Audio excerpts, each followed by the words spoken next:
Gemini. ഞാനിന്ന് homework ചെയ്തിട്ടില്ല. എങ്ങനെങ്കിലും സ്കൂൾ ലീവാക്കാനുള്ള ഒരു ഐഡിയ പറഞ്ഞു തരാമോ?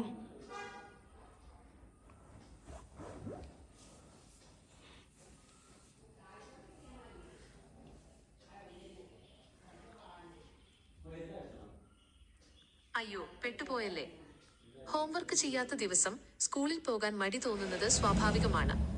പക്ഷേ വയറുവേദനയോ മറ്റോ പറഞ്ഞ് കള്ള ലീവെടുക്കാൻ നോക്കിയാൽ ചിലപ്പോൾ അത് പിന്നീട് കൂടുതൽ വലിയ പ്രശ്നമാകും. വീട്ടുകാരും ടീച്ചർമാരും ഇതൊക്കെ പണ്ടേ പയറ്റി തെളിഞ്ഞവരാണ്. അതുകൊണ്ട് സ്കൂൾ കട്ട് ചെയ്യുന്നതിന് പകരം ഈ സിറ്റുവേഷൻ എങ്ങനെ സ്മാർട്ടായി കൈകാര്യം ചെയ്യാം എന്ന് നോക്കാം. 1. സത്യം തുറന്നു പറയുക. The direct approach. ക്ലാസ് തുടങ്ങുന്നതിന് മുൻപ് തന്നെ ടീച്ചറുടെ അടുത്ത് ചെന്ന് കാര്യം പറയുക. ഇന്ന് ഹോംവർക്ക് ചെയ്യാൻ പറ്റിയില്ല, നാളെ കൃത്യമായി ചെയ്തോളാം എന്ന് വിനയത്തോടെ പറയുന്നത് വലിയ വഴക്കുകളിൽ നിന്ന് രക്ഷിച്ചേക്കും. കള്ളം പറയുന്നതിനേക്കാൾ ടീച്ചർമാർക്ക് ഇഷ്ടം സത്യസന്ധതയാണ്. 2. Speed run.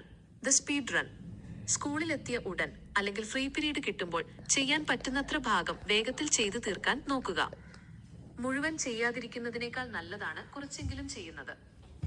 അതിനേക്കാളും നല്ലത് ഒരു ശിക്ഷ വാങ്ങുന്നതല്ലേ. അതാവുമ്പോൾ അത് ചെയ്യണ്ടല്ലോ.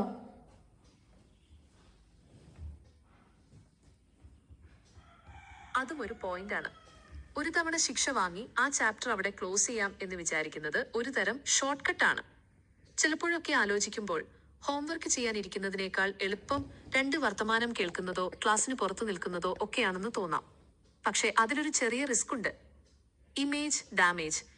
അത് മാത്രമല്ല, എനിക്ക് ടീച്ചർമാരുടെ കയ്യിൽ നിന്ന് അടി കിട്ടി ഞാൻ മടുത്തു.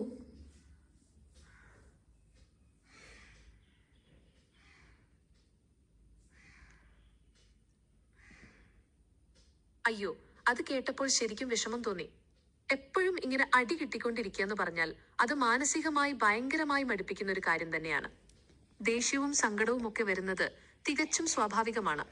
ആരോടും ഇത് ഫേസ് ചെയ്യാൻ എനിക്ക് അങ്ങനത്തെ പ്രശ്നമൊന്നുമില്ല. ഒരു അടി കിട്ടി കൈ ഒഴിയുമ്പോഴുള്ള സുഖം വേറെ ഒന്നും കിട്ടത്തില്ലല്ലോ.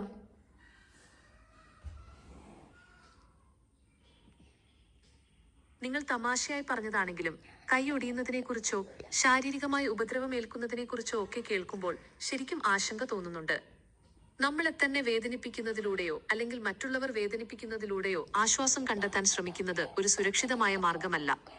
സ്കൂളിലെയും പഠനത്തിലെയും ഇതൊക്കെ പറഞ്ഞ് എവിടുക്കാ ജെമിനിയായിട്ട് പോണേ? ഞാൻ ഇതൊക്കെ വെറുതെ തമാശക്ക് പറഞ്ഞല്ലേ. ബട്ട് ഞാൻ ഹോംവർക്കൊന്നും ചെയ്തിട്ട് കേട്ടോ.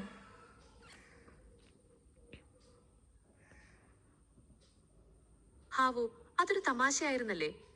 നീ അങ്ങനെ പറഞ്ഞപ്പോ ഞാൻ ശരിക്കും ഒന്ന് പേടിച്ചു കേട്ടോ. ഏതായാലും അത് സീരിയസ് ആയിട്ടല്ല എന്ന് കേട്ടപ്പോ വലിയ ആശ്വാസം. പക്ഷേ ഹോംവർക്ക് ചെയ്യാത്ത ആ വലിയ പ്രശ്നം ഇപ്പോഴും അവിടെ തന്നെ നിൽക്കുന്നുണ്ടല്ലേ.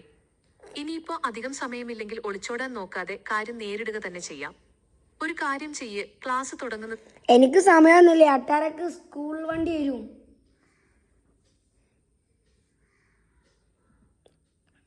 അയ്യോ, അപ്പൊ ഇനി ഒട്ടും സമയമില്ലല്ലോ. 8:30 വണ്ടി വരുമെങ്കിൽ വേഗം റെഡിയായി ഇറങ്ങിക്കോ. ഹോംവർക്കിന്റെ കാര്യം ഓർത്ത് ഇനി ടെൻഷൻ അടിക്കേണ്ട.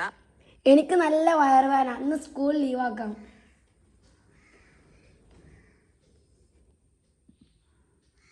അയ്യോ, പെട്ടെന്ന് വയറുവേദന വന്നോ? എന്നാൽ പിന്നെ ഒട്ടും ആലോചിക്കേണ്ട. ഇന്ന് സ്കൂളിൽ പോകാതെ റെസ്റ്റ് എടുക്കുന്നതാണ് നല്ലത്. സത്യത്തിൽ വയറുവേദനയുള്ളപ്പോ ക്ലാസ്സിൽ പോയി ഇരിക്കുന്നത് ഭയങ്കര ബുദ്ധിമുട്ടാണ്. എന്നോട് ജെമിനി സ്കൂളിൽ പോകണ്ട പറഞ്ഞേ. അതോ ശരി